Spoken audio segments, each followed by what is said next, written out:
Default outbound access connectivity for virtual machines in Azure will be retired on the 30th of September 2025. We'll go over the methods you'll need to employ when building new VMs after that date. I'm Chris, a consultant at Synextra, and I'll be your guide today.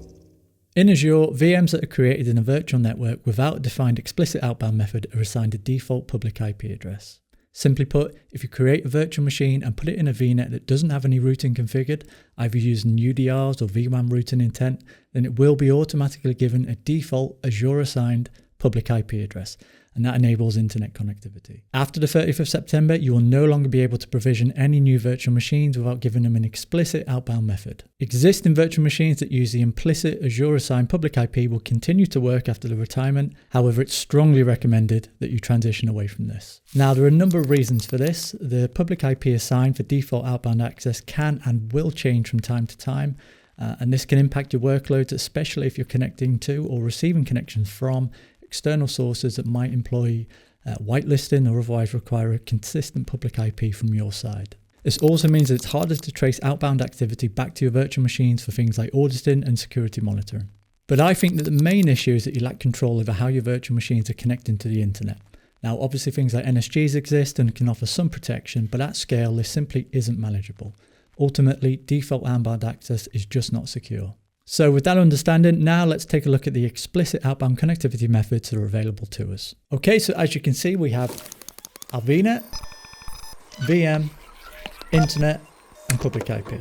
Now you may decide to put a network security group on the VNet or the VM itself, but generally speaking, the virtual machine is just open to the internet and will present the public IP that we've given it on a consistent basis. And associating a public IP to your virtual machine is probably the most straightforward way of configuring explicit outbound connectivity. So this can be done either during creation of the virtual machine or after by changing the IP configuration of the network interface. And there's a drop-down box that allows you to choose a pre-existing public IP from within your subscription, or you do also have the option to create a new public IP from within the portal blade as well. As I said, it's the most straightforward, but probably the least desirable. You overcome the issue of your public IP potentially changing, but it's still not as secure or manageable as it could be. Obviously, everyone's environments are different, and you may look at this and decide that it's an acceptable solution.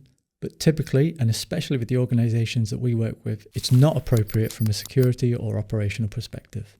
The next option we have involves using outbound rules on a standard load balancer to provide source NAT for your VM. So as you can see, a little bit different to last time.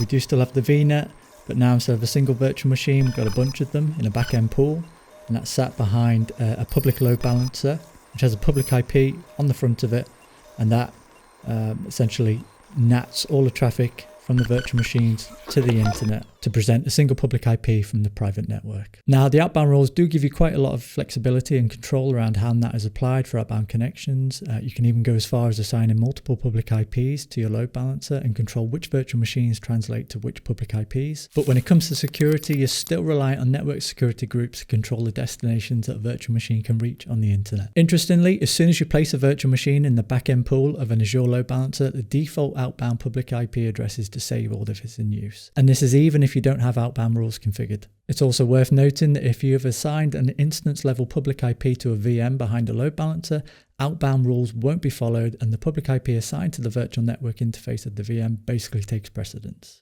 So why use this solution? Well, if you already have a standard public load balancer, do note that outbound connectivity isn't available on internal load balancers. In your subscription and you don't have excessive traffic requirements, it could be a cost-effective way of utilizing an existing resource to provide you with consistent, controllable outbound connectivity too. If you don't, and you don't foresee any future load balancing requirements for your VMs, then it probably doesn't make sense to use a solution for outbound connectivity. But what would make more sense is NAT Gateway.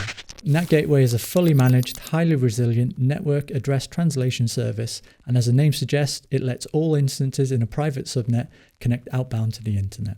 So pretty similar to the load balancing setup really. As before, we've got the VNet, got subnet with our virtual machines in it, and then the NAT Gateway kind of sits at the edge there, has its public IP on it, and then any virtual machines that want to egress from the subnet through to the internet will go via the NAT Gateway. As we get further along the list of solutions to this problem, the benefits increase. NAT Gateway is pretty simple to set up. It offers a level of security beyond what VM-assigned public IPs or public load balancers can provide, and it's resilient, scalable, and performant. If you read the official documentation, Microsoft even say that NAT Gateway is the recommended method for outbound internet access. Now, I suspect the main reason for this is simplicity and cost. NAT Gateway can be significantly cheaper than an MVA or Azure Firewall, which we'll come to shortly.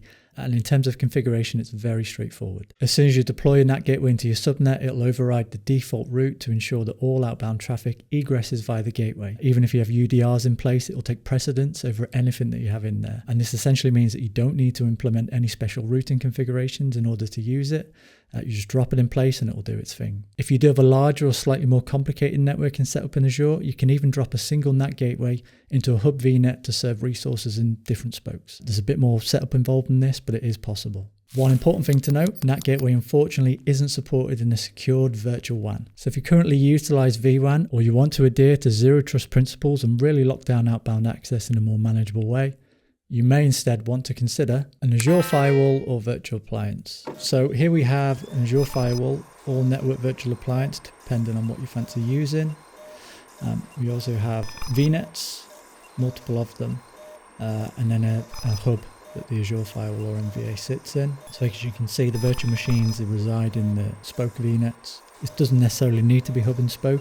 Can be part of a vWAN. Architecturally, it's still sort of the same. And the virtual machines will egress via the Azure Firewall or network virtual appliance out to the internet. And that firewall will perform that as well as other security services. So as you can see, it's architecturally somewhat similar to the previous example, especially if you're going to put your NAT gateway in a hub VNet. But instead of a NAT gateway, at the edge of the network, we now have a dedicated security appliance. So I would say that this sits at the top of the list in terms of cost and complexity, but in return, you get way more control, manageability, and security, which in a lot of cases makes it the most appropriate solution. Now, it is worth mentioning that you can actually use NAT gateway in conjunction with Azure Firewall. That does only apply to sort of traditional hub spoke and not vWAN, unfortunately. And in certain scenarios, this gives you a more scalable method of outbound connectivity. So for example, if you're facing source NAT port exhaustion and you don't want to configure multiple public IPs on your Azure Firewall, you can put a NAT gateway in front of it and benefit from the massive increase in SNAT ports per public IP that it can give you. Sort of the best of both worlds. So hopefully that will help you understand and prepare for the changes coming in September and has been a useful guide for the main options available. As always, if this is something that affects you or you have any thoughts you'd like to share, then please drop a comment or get in touch with us. It's always a pleasure to not only listen to what you have to say, but also be able to help anyone that might need assistance with some of these solutions. Until next time, take care.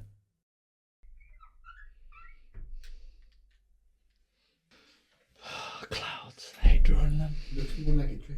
Have you ever thought